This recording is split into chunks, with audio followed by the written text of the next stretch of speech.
Daf Yomi, tractate, Bava, Batra, page 88b, top of the page with the words V'chayiv lachriya lo tefach. And before adding the weights and merchandise, the seller is obligated to let the pans of the scale that will hold the merchandise tilt an extra handbreadth. V'chayiv lachriya lo tefach, haya shokel lo ayin ba'ayin noten lo gerumin, achad le'asara balach, v'achad asarim be'avesh. And before adding the weights and merchandise, the seller is obligated to let the pans of the scale that will hold the merchandise tilt an extra handbreadth for the buyer by adding a weight to that side. If the seller weighed for him exactly with the scales equally balanced initially, again, instead of allowing the scales to tilt an extra handbreadth, he must give the buyer additional amounts, an additional 1/10 in the case of liquid sold by weight, and an additional 1/20th in the case of dry goods. Makom shenagol limod bedaka lo yamod begasa. Begasa lo yamod bedaka. Limchok lo yigdosh, ligdosh lo yimchok. The Mishnah continues to discuss the correct method of weighing. In a place where they were accustomed to measure merchandise in several stages with a small measuring vessel, one may not measure all the items all at once with a single large measuring vessel. In a place where they measure with one large measuring vessel, one may not measure with several small measuring vessels. In a place where the custom is to level the top of the measuring vessel to remove substances heaped above its edges, one may not heap it, and where the custom is to heap it, one may not level it. Okay, the Talmud asks, from where are these matters known? Menahanimili, that the seller must initially let the scales tilt an extra handbreadth. From where are they derived? Omer Reish Lakish said, Amar Kra, Evan Shlema v'tzedek, tzedek mishelcha v'ten lo. Yihachi imasefa, haya shokel lo ayin ba'ayin, noten lo gerumin, v'yachara deoraita, hechi yahiv la le'eb ayin ba'ayin. Reish Lakish said the source is that the verse states that one should have a perfect and just weight. We read it in last week's Torah portion, I think. In Kiseitse, yeah. Evan Shlema v'tzedek. Deuteronomy 25:15, indeed, which is interpreted as an instruction to the seller: be righteous with that which is yours and give it to the buyer. The Gemara asks, but if that is so, say the latter clause. If the seller weighed for him exactly, he gives the buyer additional amounts. But if letting the scales tilt is obligatory by Torah law, how can he originally give him by weighing exactly?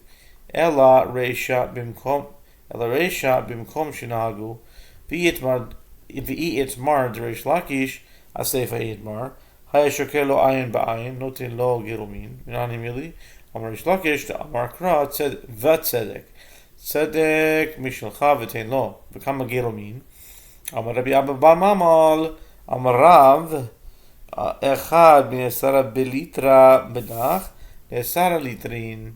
Rather, it is not obligatory to let the scales tilt, and the first clause is referring to a place where they are accustomed to let the scales tilt an extra handbreadth. And if the statement of Reish Lakish was stated, it was stated with regard to the latter clause. The seller weighed for him exactly, he gives the buyer additional amounts. From where is this matter derived? Reish Lakish said that this is as the verse states, and just means tzedek, which indicates be righteous with which is yours and give it to the buyer.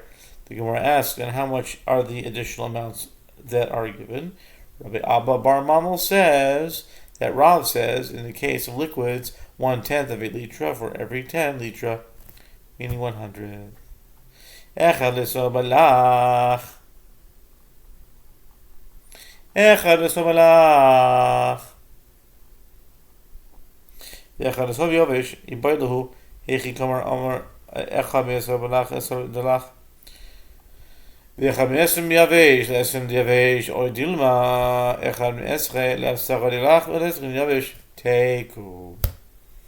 wish I was keeping count of all the tekus.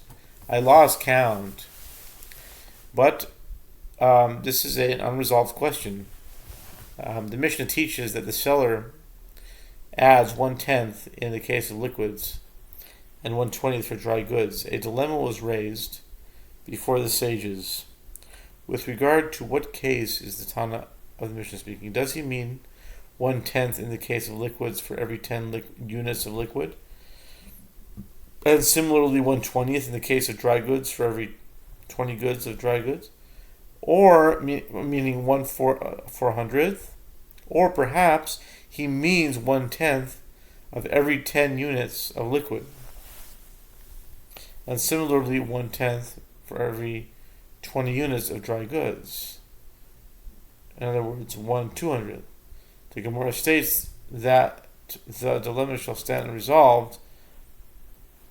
This might be the 163rd or 164th Teku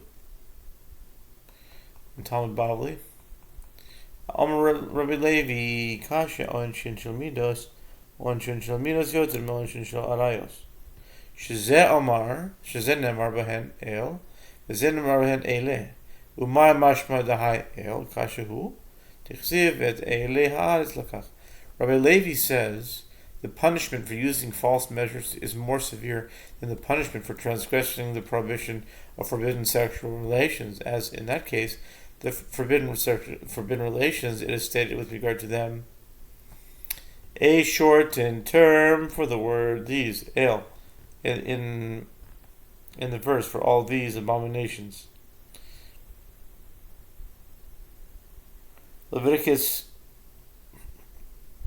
18:27, and in this case, false measures, it is stated an expanded term for these words Elah.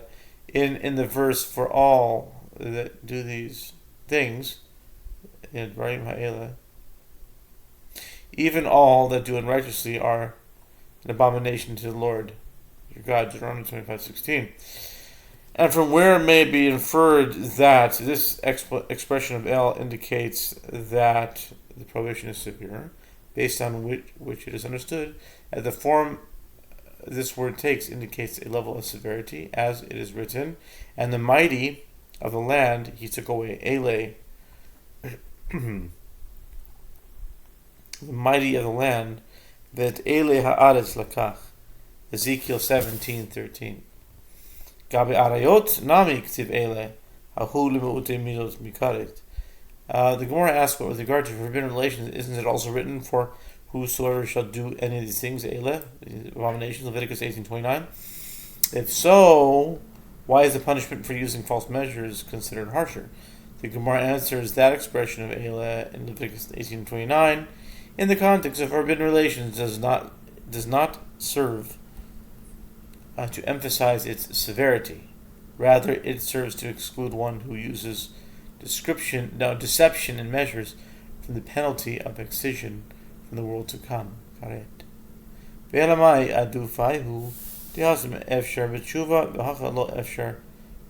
Gemara asks, but if the punishment is in fact more severe, what is the advantage?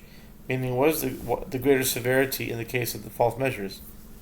The Gemara answers that there, in the case of one who engages in forbidden relations, he has the possibility of repentance.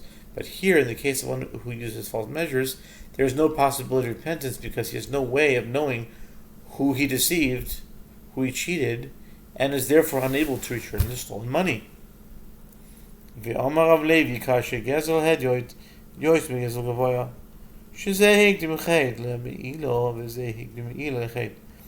And Rabbi Levi says, robbing an ordinary person is more severe than robbing the Most High, taking consecrated property.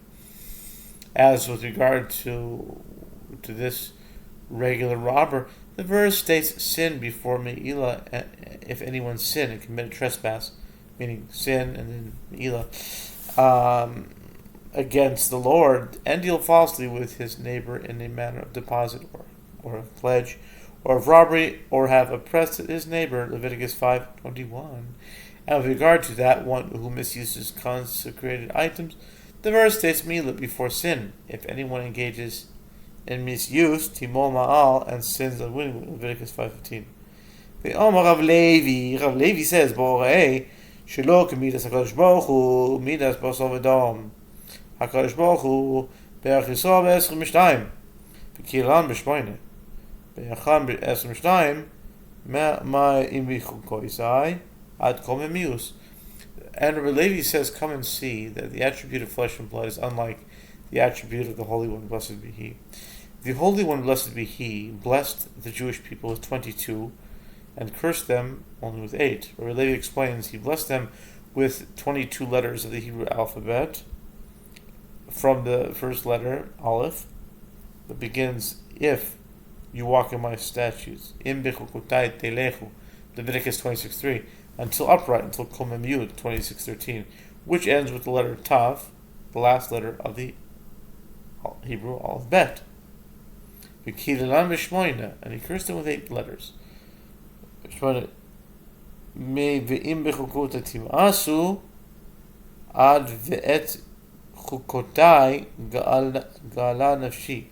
He cursed them with 8 letters from the letter Vav that begins with the verse, and if you shall reject my statutes, Leviticus 26:15, until my statutes were abhorred by their soul. Leviticus 26:43, which ends with the letter Mem. And there are 8 letters in the Hebrew alphabet from the letter Vav until the letter Mem, inclusive. Ve'ilu Moshe Rabbeinu and yet Moses, our teacher, who is flesh and blood, blessed them with 8 letters and cursed them with 22. He blessed them with 8 letters. Alright, we'll stop here. Maybe when we start again, I'll just read this part again because it's part of an interesting story. Or, drasha.